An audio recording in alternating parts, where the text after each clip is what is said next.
चलिए बेटा आज की क्लास शुरू करते हैं। गुड मॉर्निंग, सत श्री अकाल, नमस्ते, अस्सलाम वालेकुम। ठीक है, हम पढ़ रहे थे बेटा त्रिभुज। क्वेश्चन नंबर 13 देखते हैं। क्वेश्चन नंबर 13 क्या कह रहा है उसको पहले पढ़ते हैं सवाल को, फिर चित्र बनाते हैं, चित्र बनाकर जो है उसको करते हैं। ठीक है, चतुर्भुज एबीसीडी का एक विकल्प बीडी कोण बी और डी को समद्विभाजित करता है तो सिद्ध कीजिए कि A B upon B C upon D A upon C D. ये आपको क्या है, सिद्ध करना है। ठीक है, तो हम देख लेंगे, पहले एक चतुर्भुज बना लेते हैं, उसके बाद बात करते हैं। ठीक है, देखो हमने एक चतुर्भुज बना लिया, कुछ स्टेप से बनाएंगे,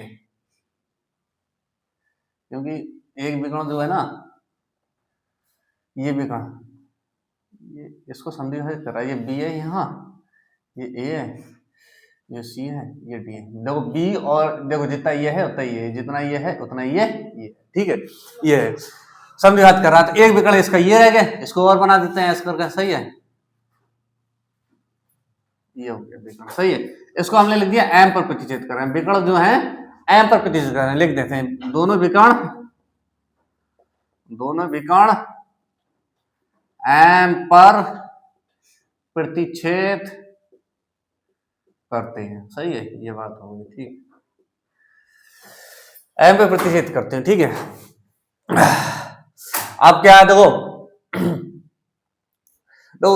दो त्रिभुज की बात करेंगे, एक करेंगे त्रिभुज ए बी सी की, दूसरी बात करेंगे ए डी सी की।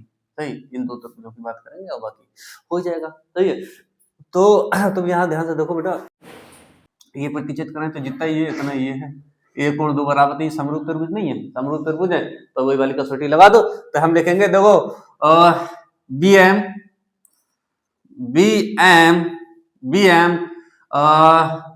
कोण बी को समद्विभाजित करता है, समद्विभाजित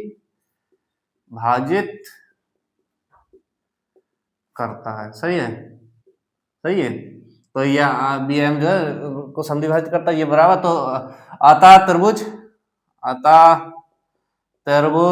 ए बी सी में क्या हो जाएगा, ए बी अपॉन बी सी,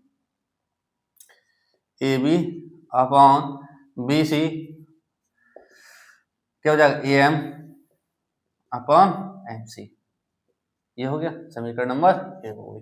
ठीक है, ये कौन सी प्रमेय आपकी, अनुपात प्रमेय या थेल्स प्रमेय है? ये मैं बता चुका हूँ सवालों में से, प्रश्न नंबर शायद 11 था, उसमें बताया था शायद ये थेल्स प्रमेय। सही है, उसमें पूछिए तो बता दिया था, उसमें ये आपकी थेल्स प्रमेय हो गई।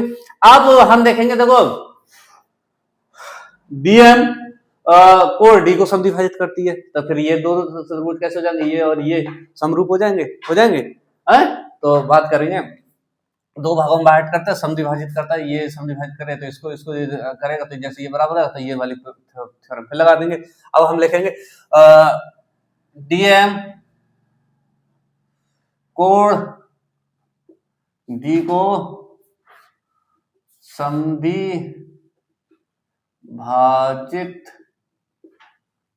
करता है, समद्विभाजित करता। अब देखो क्या होगा, अब तो वो कुछ रहा ही नहीं, ये वाली कंडीशन लगा दो, त्रिभुज एबीसी में, त्रिभुज ए डी सी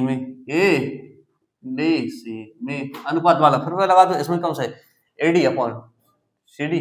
सही है, यानी डी ए दे रखा था, डी ए रूम में लिखो, D A upon C D equal to क्या हो जाएगा, A M upon M C. ये हो गया समीकरण नंबर 2।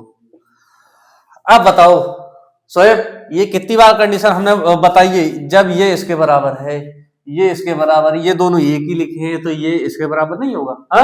मैंने हर सवाल में यही बनता, हर सवाल में यही कर देते हैं, तो ये क्या, ये इसके बराबर होगा, वही हमें क्या लिख देना है। ठीक है, हो जाएगा बड़े आराम से। सही है, तो अब हम क्या लिखेंगे, समीकरण एक बार समीकरण दो से, समीकरण एक बार समीकरण दो से।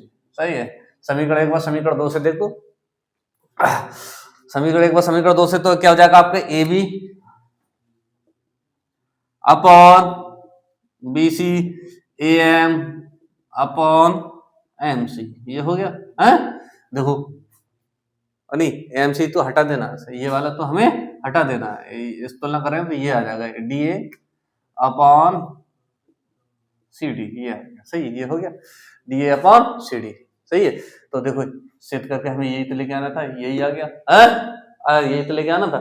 सवाल में किसी प्रकार की कोई दिक्कत तो मुझे मेरे हिसाब से है नहीं है। पूरी हो गया सवाल।